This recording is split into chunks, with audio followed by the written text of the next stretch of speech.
time for the Praise Report, a media ministry of Heartland Christian Center. Many have been touched physically, spiritually, and emotionally while enjoying the program. And now, here's Pastor John. Happy anniversary to Jennifer and John D'Alessio. Oh, you patty caking us. All right, we're going to try to get this out. We're recording this a week before our anniversary, which is May 14th. Say May 14th. We were married 2 years ago. If our producer has some video there, before this is over, put a little footage in there. And we can't put some of the music because of copyrights, but you'll see some of the footage. Now, Jennifer is convinced we're married 3 years. I'm convinced we're married 2 years going into the third year. Okay? You all agree with that? But let me tell you what a journey it's been. I want to talk to all the single people out there if you want a spouse. Now, if you're already married, you got your spouse. And you got your work cut out for you. Are you all there? But there is a law, I'm going to call this the law of recognition. The first church I pastored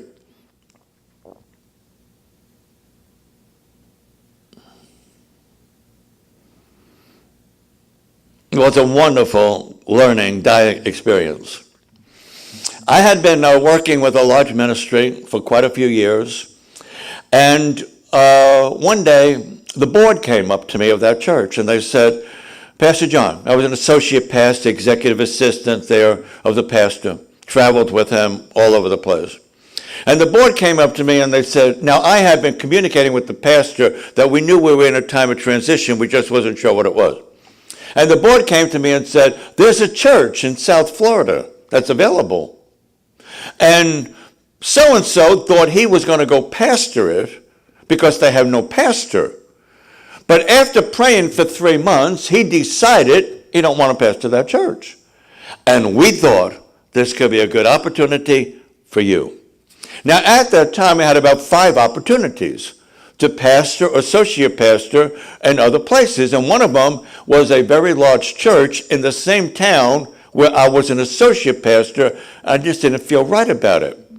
So I went to look at this place in South Florida,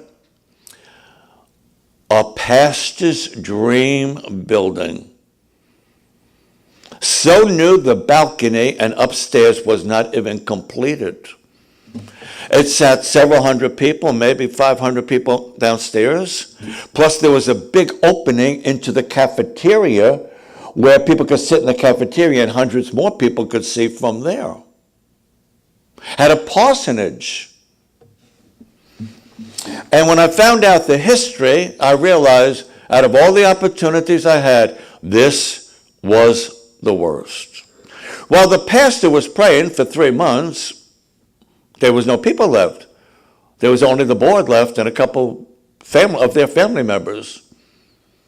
Well, long story short, I agreed to pastor that church. I agreed to become the chairman of the board.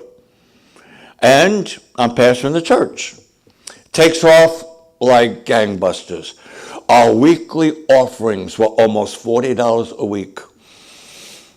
And the electric bill was $500 a month. The mortgage payment was $2,000 a month. And the board that voted me in forgot to tell me there was a balloon payment due of $192,000. And the bank, being so spiritual, told me not to worry because I had 10 days to pay it. Well, that was the situation I found myself in. Well, it was too, I'm cuddly, I'm Italian, Jennifer and I, we'll hug one another. And then some. And it's the then some that matters. Let me have your eyes, it's our anniversary, honey, it's our anniversary, we're married. Right, let me have your eyes. So I wanted to be more intimate. So I wanted to put a wall, a portable wall, between the message is the law of recognition. I wanted to put a wall between the cafeteria, fellowship hall, and the church, because it was just, you could sit 700 people and there's a handful of people in the room. Well, I want to make it more intimate. So I go to sleep and I have a dream and I learned about the law of recognition. This was in 1988. And in the dream, God speaks to me and says, everything you need to build that wall is within your reach, waiting for you to recognize it. I get up. I said, we got the wood, we got the nails, we got everything we need to build this wall. And we had a person came with me from the previous church, and he was living in the parsonage. He had a single parent, he had 2 little kids. And I said, we got it. We got everything. Where? We found that on the property there was a building. Like a shed. We go in there. There's all kinds of material. See, they never finished building the balcony. We make our way up to the balcony, and all the water supply, everything between the shed, everything we needed was there. We built the wall. It was a portable wall. We built it ourselves. It worked out very nice. And then it came out that there was hundreds and 500 people meeting in the service, and sometimes we had to move the wall to hold the people. But I thought about that. Everything that you and I need to go to the next level in life is within our reach, waiting for us to recognize it. And prayerfully, you got to recognize it at the right time. Are you there? So, I like this Bible. I like the size of it. I like to preach out of it. The print has gotten smaller over the years, but it's the same size Bible. And I wear them out. Now it saves a lot because you do a lot on your phone or your computer, but like I usually use a Bible a year. And I could not find burgundy no more, and I could not find black no more, so I went into a bookstore and I found a peach one. It was a funny me preaching with a pink Bible, but here I am. I liked it was the same Bible, just the cover was different. I wear it out. I cannot find no more. I travel a lot. So I'm going to every little bookstore in every little town, finding out if they have this Bible. They all look at the numbers inside, and they say, this Bible is no longer in print. I was heartbroken. And I thought, surely in all these little towns and these rural areas, there might be still someone in the warehouse or in the stockroom or on the shelf. I'm going to find this Bible. I cannot find the Bible. We called the manufacturer, the printer, that Bible is no longer in print. I announced it to the church that if any of you go in a store and find this Bible, get it for me. One day, I get a big box of them in the mail. Judy and her mother discovered something. When they called the printer, they found out the printer didn't stop making this Bible, they stopped making the peach one. So they bought me a whole case. I love this Bible. The law of recognition. Judy and her mother recognized the pastor had a need, and they figured out how to meet it. Time goes on. I go through a divorce, and in between that, I get attacked in my Bible and my body physically. Meantime, my mother gets sick. She's up in years, and between me being sick and not being able to travel like I was, I'm going back and forth. My brother lived in California. I live in Florida. My mother in New Jersey. And my brother and I were going back and forth, taking care of my mother and staying there a week or two 10 days at a time, going back and forth, trying to do all the things we have to do for the ministry and get healing and surgeries and everything else. And my pastor comes to me. He said, John, what are you doing? What are you going to do about getting married? I said, Pastor Roy, right now, I want to take care of my mother. I want the ministry get on his feet. I'm going through a healing in my body. Right now, I'm just married to the ministry. And Pastor Roy Harlan says, you know, John, Jennifer would be perfect for you. I says, right now, I'm not looking for a wife. But I had about 10 women who thought they were supposed to be with my wife now because I was single. They tried to dress me They bought me jewelry they thought I should wear, the shirts I should wear, the kind of shoes I should wear. They were making promises of gifts and offerings and all. And I knew, you got the wrong idea, and I ain't taking it. And there was a lot of money that we could have, was the wrong motive. So then one day, Manny said, hey, calls me up, what are you doing today? And I thought, I'm taking care of my mother. I'm going back and forth. I'm having heart surgery. I'm trying to get the ministry back on its feet. And Manny wants to talk. And I'm thinking, I got all these people giving me all these ideas on what we should do for the mother and the ministry and everything. And I said, what's it about, man? I want to take you out to eat. Now, Manny don't eat. Well, why ain't going to take me out to eat? I said, he wants to probably tell me some ideas of what we could do better. Okay. Manny comes. Are you hungry? No. Because if I eat, you're going to talk. I don't want to eat. I don't need no more idea. Where do you want to go? Manny said, McDonald's?